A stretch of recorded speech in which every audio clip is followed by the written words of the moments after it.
And what was the hardest part for, like, when you were trying to communicate with these people, like, how closed off were people to the idea of, you know, salvaging their life?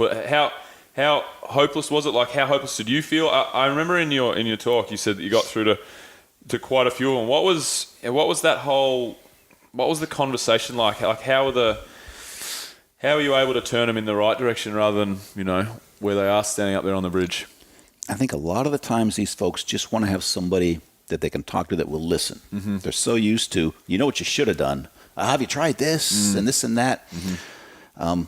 To have someone there listening to them and not judging them, just to be there for them and say, wow, man, that sounds really tough, to validate them and normalize their situation. Yeah. You know what? You've been through so many different things. Man, I think anybody who's been through all that might be talking about suicide or contemplating suicide. Mm-hmm. Like, I think that's a normal feeling for folks. You've been through a tremendous amount. To normalize what they're going through. Say, wow.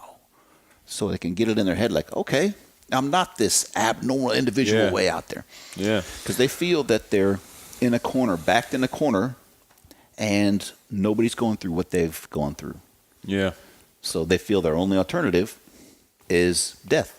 To get rid of all that pain that they're in. What I think is really fascinating are the cases that, you know, you actually spend quite a while negotiating with them and then they still do it in the end. Because I feel that, you know, you read up about suicide and, you know, there's a forest in Japan and, you know, a lot of the times people that don't do it straight away are contemplating and thinking a lot.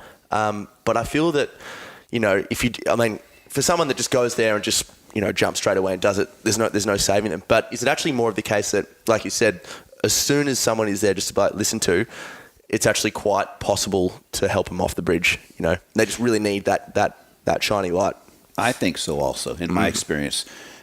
Most of these folks, they want to live. They just don't know how to get out of that situation, their current situation. And most of the time, they've been down, you know, in the dumps, so to speak, for a long time. Now, we do get, like, teenagers who maybe were bullied or abused or something that hasn't been going on in a long time, that they just think because they're so young, they can only see 5, 6, 7 years in the future, that they can't see past it. So they think their life's done. They walk right up to the sidewalk and they're over it. Wow. So we don't get a chance to talk to those teenagers most of the time. Really? So what is the demographic then? What's the standard sort of individual? It's getting younger and younger. Oh, but man. Typically it was middle-aged white male. Yeah. I tell you why I think it's getting younger and younger. The most privileged, I tell you why it's I think it would be getting younger and younger. And we talk about this. We talk about this a bunch of times. But when we talk about mental health on our podcast. It's probably, I think, social media. Absolutely. I think people have such a high expectations of where they have to be, how pretty they have to look, all these things that are the 15 minutes of fame that are all day, every day, in their face. I think it's so sad. I think social media should have a warning label. I think in 10 years' time we'll have a warning label. Cigarettes cause cancer, causes death. Social media causes anxiety and depression, causes death. I think that, it can be good, or it can steer you down the wrong way. Somebody gets one picture of you in a compromising position, and it's everywhere. And if you're a kid, you don't think you can recover from that. Yeah, of course. You're embarrassed, and people are laughing at you. Yep, that's right. I have a question with going back to that having someone to talk to thing. I think interested to hear your thoughts. These people.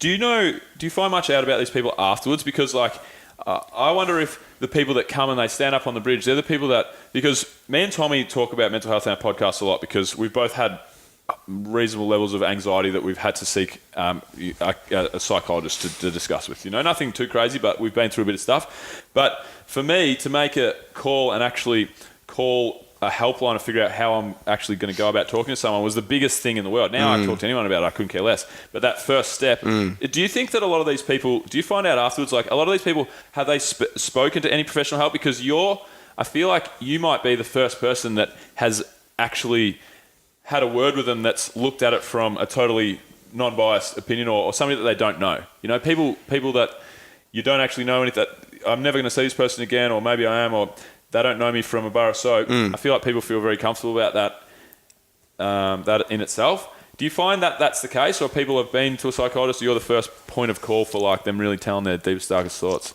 I've seen it both, of course, but I've seen quite a number of people who have seen mental health professionals and they don't feel they've been diagnosed properly, or that the medication that it's causing adverse effects to them, and the doctor isn't listening to them and putting them on a different medication, or they're just that they feel that they're not being listened to. That the person is there writing everything down, the mental health professional, and then just, here you go, here's a prescription, and you're out the door, kind of thing. Isn't that fascinating? Like the very fact that in your experience, which is very, very, very legitimate, that listening and really, really validating each person individually is the number one thing that has helped these people, and yet the pharmaceutical industry is a multi-billion dollar industry that's, well, I don't know. I'm not going to say that it's doing neither here nor there, but I just find that fascinating. I find that very fascinating. Do you have an opinion on medication itself? I believe I take medication for that personally, but I believe if it's diagnosed properly and you have the right doctor and you do need that medication, fine. Let's monitor it. Let's see how you feel. And I have seen a psychiatrist through Kaiser, who I am with, and she's wonderful. I come in, Kevin, how you doing? What's going on? We sit down. I don't like barriers. Yeah. And she doesn't have her desk over here and then a desk, or her chair here and a desk and then me. So tell me about your father. So exactly. My father was a lovely man. And every answer is, so how do you feel about that? Yeah, exactly. Great. But she asked me a lot of questions and listens intently. And then she asked me, do you want to try a medication for this? She goes, if you feel it's not working or there's some adverse effects, let me know. And so she's wonderful. So I want to, because both Bill and I have so many questions for you, but I want to get back to your story a little bit. So you start patrolling the bridge, you find out that this is a pretty severe issue. How do you react? Like, what's the first thing you do? You said that you took some classes and things, but what happens next? So this is a lot of it is what I learned. I think a lot of it is intuitive of what I thought would work. So I've combined all of that. And then I feel, wow, what if it was me over that rail? Who would I want to come up? What would I want? And first thing I tell, when I teach a lot of negotiator courses now, traveling around, and I tell folks, you got to leave that ego at home. It's not going to work. It's going to foul things up. You will lose people with this, with our ego.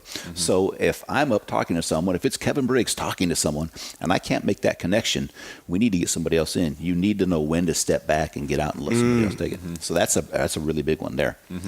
But building that rapport, I walk up and someone will just say they're over that rail, and I just hold an open palm and get their attention so I don't come up and scare them and say, hi, I'm Kevin with the Highway Patrol. Is it all right if I come up and talk with you for a while? Ask their permission. I think that really sets a good tone for this. And sometimes they'll say, no, absolutely not. Stay back one step further and I'm jumping. Yep. No problem. I'll stay right here until you're comfortable. I'm here for you today. You alone. Yeah. I think it's very similar to sales in a way. Like negotiating. That's what a sales call is, It's permission-based selling, they call it. You have to ask permission to go that next step, to ask that question, to pitch or whatever, Is it about trying to, because... It's interesting that you're pitching life. It is. In that regard. But you're right. It is. And it sounds horrible, sales. No, of course. But you really are. But it is. It's negotiation. The sales is their life. Yeah. It's very interesting. And it's also very sad, personally alluring, to me that you're having to pitch to individuals the value of life, I mean, what does that say? Discovery Roger, go for deploy.